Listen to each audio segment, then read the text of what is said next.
Hi students, welcome back. Now coming to the next topic in the theory of computations, that is a halting problem.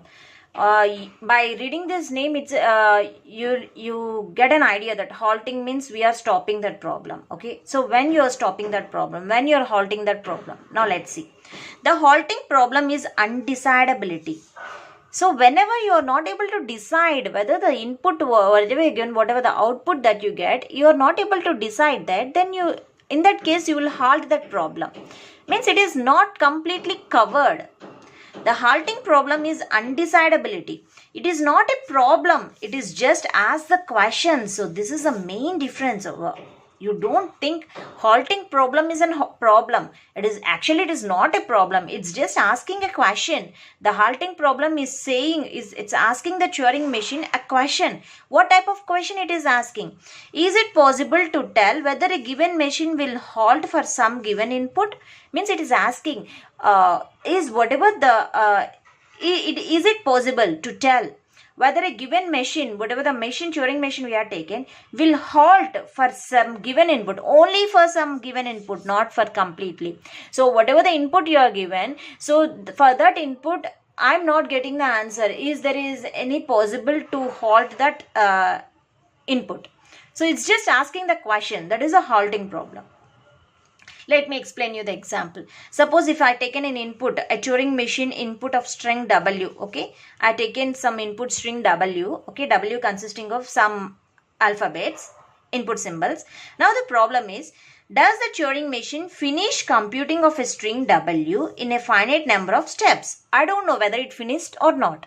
Okay, I am having a problem that does a Turing machine is finish computing the W string, whatever the W string I have taken, is that finish the computing of the string W in a finite number of steps, The answer must be yes or no, because undecidable. I am not able to tell whether it complete the string in a finite number of steps, or I don't know. So the answer for this means yes or no. Now let's see the proof.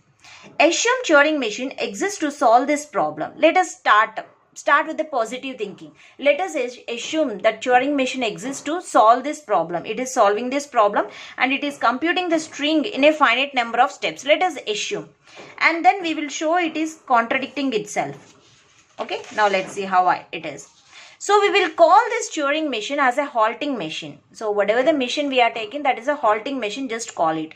That produced either yes or no in a finite amount of time.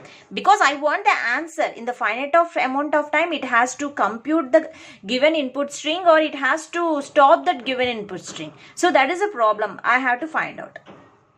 So I am taking a halting machine that produces either it can two options only, two answers only it will give. Either it gives yes or no in a finite amount of time. So if the halting machine finishes a finite amount of time, the output comes as yes, otherwise no. That is a halting. So if the halting machine finishes in the finite amount of, the thing here is that should be in finite amount of time, not as an infinite amount of. So finite amount of time, the output comes as yes, otherwise no. So see here in the block diagram, I am given an input string W. Okay. Now the halting machine is going to give an output either yes or no in finite amount of time. Finite amount of time. So that may be the yes or no. S means the halting machine halts on input W. And halting machine does not halt on input W. So that is about this. Okay, so see here.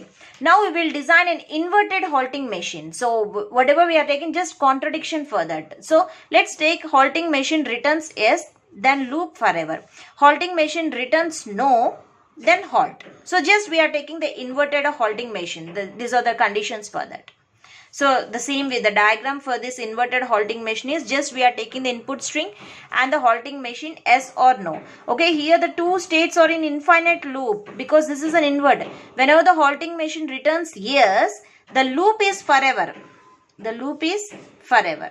Whenever it is no means then halt. There's a contradiction for that. Whatever we are taking, that is a contradiction for that. Okay, so this is about the halting machine. Thank you.